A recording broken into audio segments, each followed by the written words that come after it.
Selamat datang di Ivoire, desa kecil di Provinsi Alpen, yang sering disebut The Pier of Lake atau mutiara di pinggir danau, karena posisinya yang langsung menghadap ke Danau Lemah.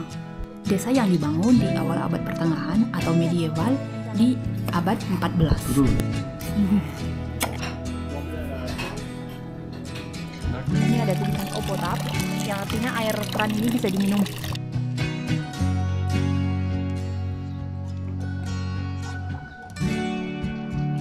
Juah-juah membantah kerina IJP kita tadi. Kembali lagi bersama aku Indah Tarigan. Yang baru bergabung, salam kenal dari Prancis. Hari ini aku dan Abang Niko kita ke salah satu desa medieval yang ada di Provinsi Haute-Savoie, Prancis. Desa ini udah dibangun dari awal abad ke-14.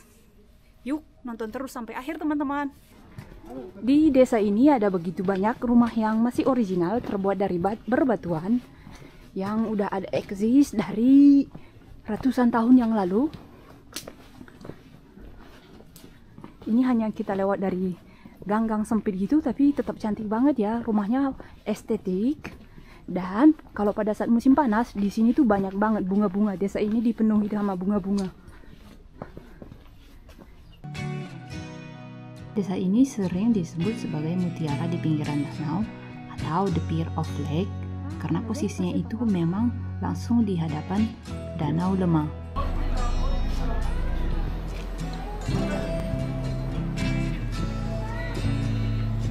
Di desa ini juga terdapat pelabuhan. Ini tempat pembelian, loket pembelian tiket untuk kapal. Kapal-kapal di sini bisa nyebrang ke kota Geneva, Swiss. Desa ini bernama Ivoire. Ini disebut permata danau karena posisinya memang di depan danau dan hanya berjarak 30 menit dari kota Geneva, Swiss. Ini kapal kalau mau nyebrang ke Swiss. Kode Santara.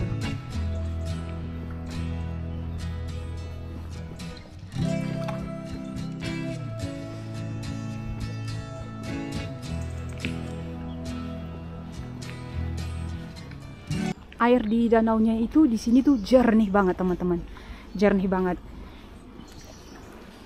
Kalian lihat itu super jernih, sampai kelihatan batu-batu sama lumut-lumut yang di danau itu sampai kelihatan dengan jelas karena emang begitu bersih ya airnya. Ini bangunan yang di belakang sana itu adalah kastil dari Ivoire. Di desa ini begitu banyak toko-toko dan restoran yang langsung menghadap ke danau. Emang letaknya itu strategis banget ya, hanya 30 menit ke Geneva, Swiss. Di seberang sana itu udah negara Swiss, tapi posisi desa ini masih di Prancis ya, masih di Provinsi Haute-Savoie, provinsinya Alpen tempat kami tinggal. Dan toko-toko di sini itu rata-rata buka dari bulan April sampai Oktober. Ini kita lihat di sini bangunannya dari berbatuan dan dipenuhi bunga-bunga yang cantik banget teman-teman.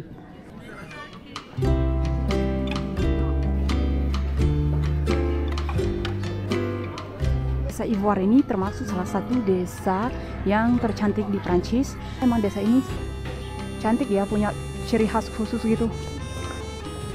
Rumah-rumah cantik yang dipenuhi dengan bunga-bunga.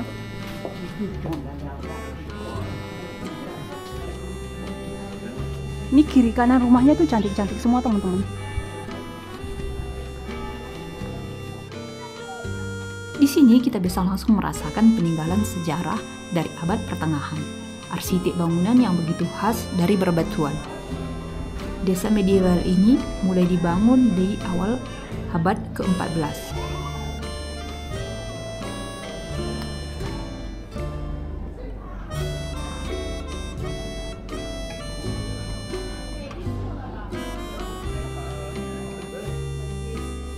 Dan di awal tahun 1900-an, penduduk di desa ini dominan berprofesi sebagai nelayan.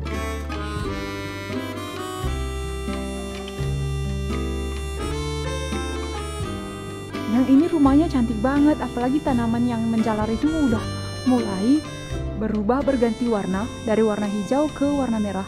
Dan ini tuh menjalar di sepanjang tembok rumah dari ini.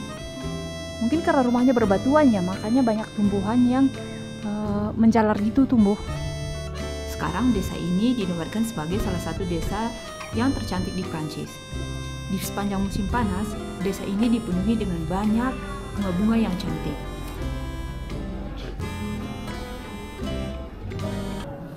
Ini adalah pohon anggur yang menjalar di dinding-dinding rumah di sini, dan di sini itu banyak banget tipikal rumah yang memiliki pohon anggur ataupun tanaman yang menjalar di dinding rumahnya mereka, mungkin sebagai hiasan kali ya. Rumah-rumah yang kita lewati ini udah kebanyakan udah diubah jadi toko dan restoran gitu.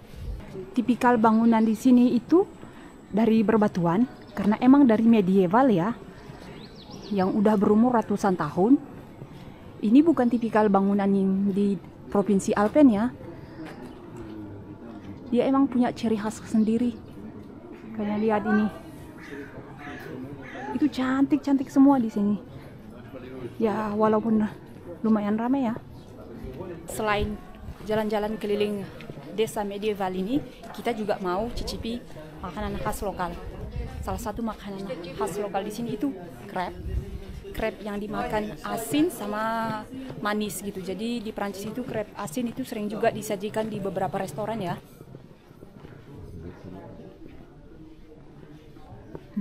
Ini karena udah musim gugur, udah beberapa toko-toko itu udah mulai tutup. Ini dulunya itu penjual es krim. Nih banyak banget yang kayak gini nih, bangunan dari batuan yang dikelilingi sama tumbuhan. Kita mau makan siang dulu di salah satu restoran yang penjual crepe di sini. Mejanya itu pendek banget teman-teman. Kalian lihat tuh. Tapi dia dari kayu ya. Ini suami aku pesan apel, jus apel, tapi udah di alkohol, difermentasi sama alkohol. C'est comme le thé. Tapi di Prancis itu selalu dikasih. Ah, ada kok. Tapi di Prancis itu selalu dikasih air putih ya. Kalian minta aja Carafdo di setiap resto itu gratis dikasih. Ternyata cidre du pomme atau jus apel ini dibuat secara natural, hanya diambil dari jus apel yang kemudian difermentasi secara alami. Nah, seperti itu namanya, makanya dia alkoholnya itu datang sendirinya. Minuman jus apel yang udah difermentasi gitulah istilahnya ini ya. Ini untuk Abang Niko. Makanan crepe kita udah datang. Aku pakai yang jamur dan Abang Niko dia pakai telur dan ham. Selamat makan, good. Sont comment? Sont comment? Bon. Telur. Telurnya itu setengah masang, teman-teman. Telur teman-teman.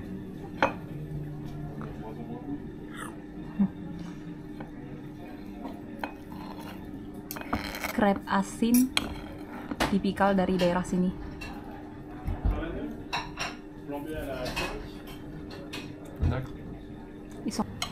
Aku cobain crepe-nya aku. Tepung crepe-nya itu dibuat dari tepung sarrasin. Jadi makanya warnanya hitam ya. Ini bukan karena gosong, tapi emang dibuat dari tepung sarrasin. Ditaburi sama jamur.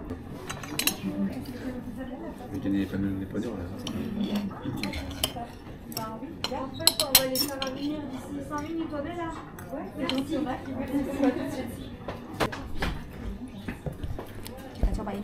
Bismillahirrahmanirrahim. Enak? Agak basah dia jatuhnya. Kita mau makan dulu teman-teman.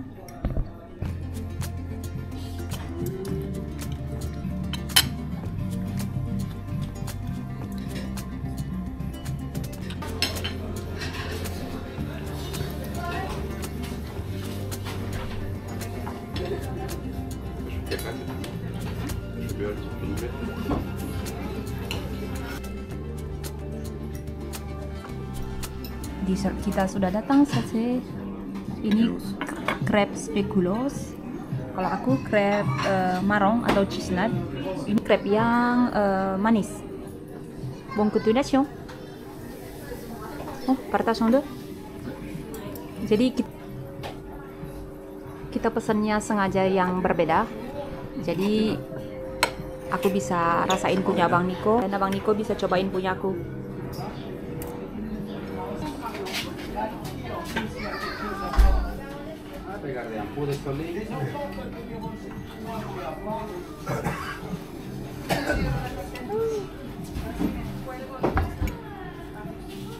Terima kasih. Aku cobain crepe yang manis. Manis. Wanginya sih biasa aja ya. Crepe normal. Tapi aku cobain dulu toppingnya. Coba lagi. Manis banget. Cheese nutnya manis banget. Coba lagi. Skip dulu. Mari kita cobain. Di awalnya kita makan crepe yang asin, sekarang makanan penutup crepe yang manis. Sama-sama enak. Tapi aku lebih suka yang asin. Totalnya habis untuk makan siang kita 2 crepe yang asin dan 2 crepe yang manis. Tadi 37 euro 50 sen. Lumayan mahal sih ya hanya untuk crepe gitu. Emang sih daerah ini tergolong mahal karena daerah turis, dan yang kedua karena kita nggak terlalu jauh dari Swiss. Di sini tuh kebanyakan turis, yang pengunjungnya itu rata-rata turis. Jadi kalau mau berkunjung ke Ivoire ini sebisa mungkin dihindari pas musim panas karena itu rame banget. Di sini rame banget pas summer.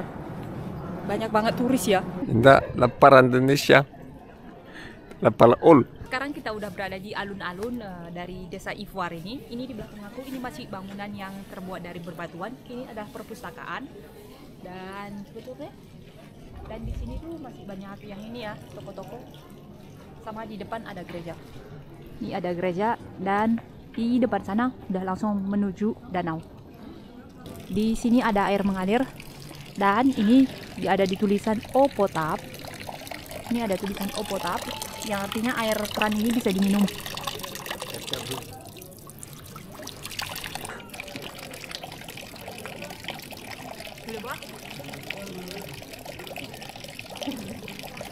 Salah satu contoh toko souvenir ini, dia khusus menjual souvenir dari kayu.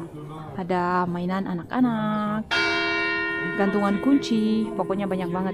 Tapi untuk kecil gini nih lucu-lucu banget nih mainan kuncinya. 100.000 teman-teman. Mainan kunci ini dijual dengan harga 100.000. Ini chalet, dia rumah tradisional. Sejuli.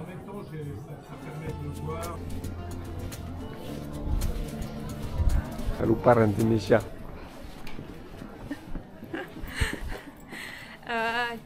Tadi aku pas mau bilang perpustakaan, aku itu lama mikir kata-katanya karena bercampur sama bahasa Prancis gitu. Kadang udah bercampur mau bilangkan Indonesia itu ada di kepala tapi lupa Bibliotek. bilangkannya. Tidak ada bibliotek.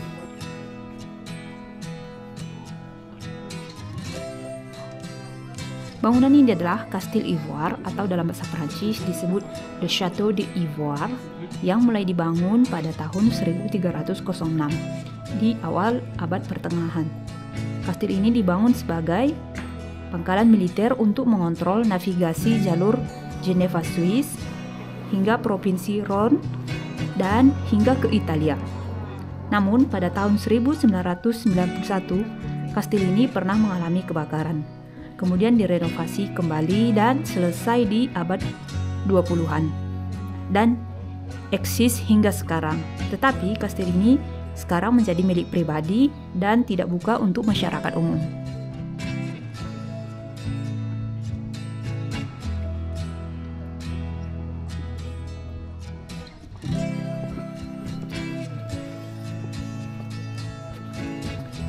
Rumah-rumah dari abad pertengahan ini kini banyak diubah menjadi restoran dan toko-toko yang menjual produk artisanal atau produk lokal. Kalau mau berkunjung ke desa Ivoire ini, sebisa mungkin dihindari pada saat musim liburan musim panas karena di sini tuh rame banget. Rame banget pas summer di sini.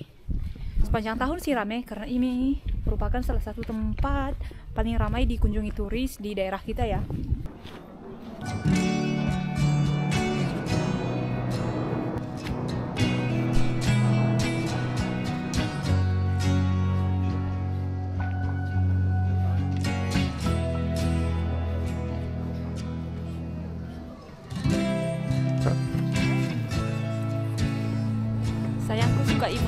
tu penses Ivoire, sayangku?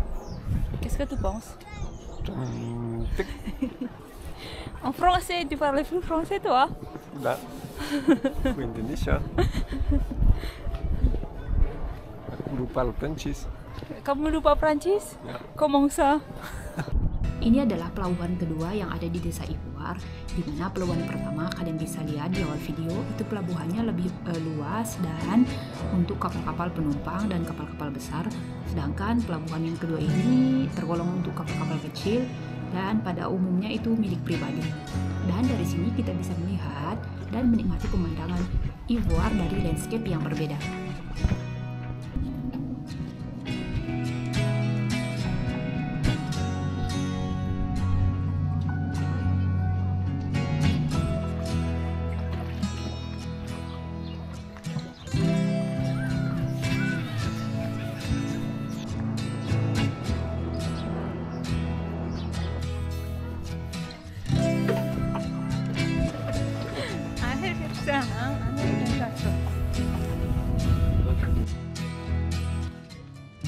Saatnya jalan kembali pulang dan kami parkirnya itu di desa sebelah, nama desanya Desa Nernier, di mana kami harus jalan kaki sekitar 15 menit. Karena di Ivoire ini semua parkiran berbayar, sedangkan di desa sebelah masih disediakan parkiran gratis. Chestnut di hutan. Ini pakai kaki dia. Dia berbulu dan menyengat gitu teman-teman. Dapat chestnut. Chestnut. Ini tipikal di musim gugur. Kalau jalan lagi di hutan gitu, chestnut ini bisa kita temuin. Biasanya banyak tumbuh liar di hutan gitu. Ini itu kayak gini teman-teman. Nih kita lihat dia berduri kulitnya. Dan ini yang diambil di dalamnya. Ini harus hati-hati karena berduri dan kalau dipegang itu ya kita bisa tersengat.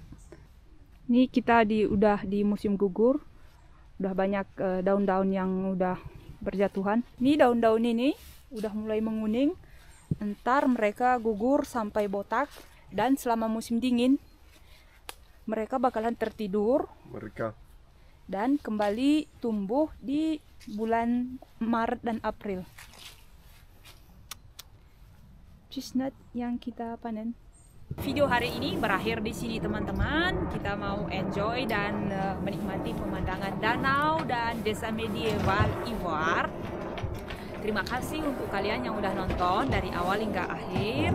Dan jangan lupa support channel Nandetigan di Prancis dengan cara subscribe agar channel ini cepat berkembang. Dan sampai jumpa di video aku selanjutnya. Kalau kalian ada masukan dan saran, silahkan tulis di kolom komentar. Sampai jumpa di video aku selanjutnya teman-teman. Majuh juang banta kerina. Assalamualaikum. Bye-bye. Sampai jumpa.